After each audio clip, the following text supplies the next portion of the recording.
प्रतिक्रिया लूंगी।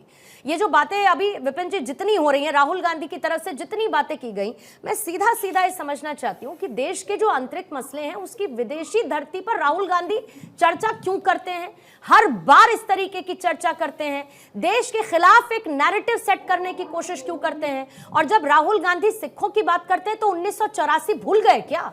1984 उनको याद दिलाना पड़ेगा। मनमोहन सिंह को माफी मांगनी पड़ी ये कहते हुए कि 84 में जो कुछ हुआ हमें शर्म आती है उस पर।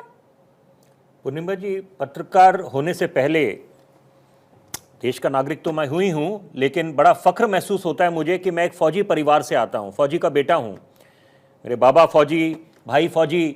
तो और साथ साथ देखिए, बड़े दुख की बात है कि 1984 में एक तो दंगाई थे जिन्होंने दंगे फसाद करे दिल्ली में, और एक थे जो सेवियर बन के उभरे, उनमें से एक मेरे पिताजी थे और उन्होंने जान मान बचाई।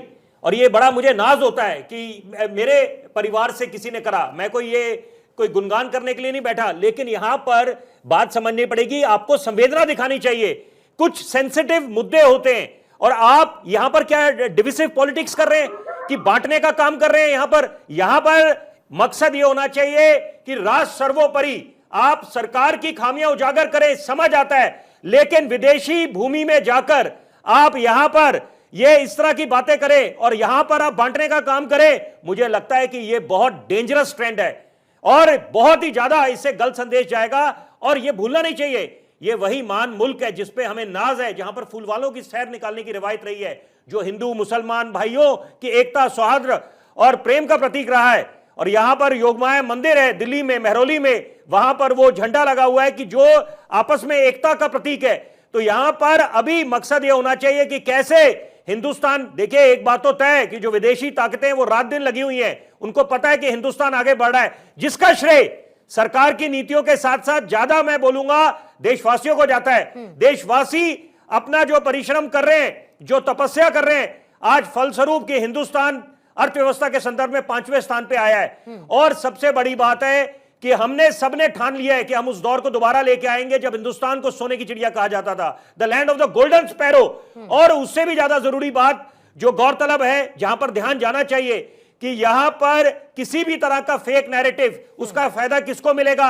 एक तरफ ये क्या याद दिलाने की आवश्यकता है कि जब आप बोलते हैं कि हिंदुस्तान में भी वही हालात बन जाएंगे जो बांग्लादेश का है, एक तरफ तो लोकतंत्र के मंदिर में हम लोग संविधान की किताब लेके जाते हैं, वहां पर बोलते हैं बहुत अच्छी बात है, हम लोग संविधान की सम्मान करते हैं, तो वहां पर ये दोहरे मापदंड क्यों? अपनी बात को कॉन्ट्रडिक्ट करते हैं कि जब चुनी हुई सरकार को ये कैसा ट्रेंड हुआ है, यहां तो आके आपको विरोध करना चाहिए।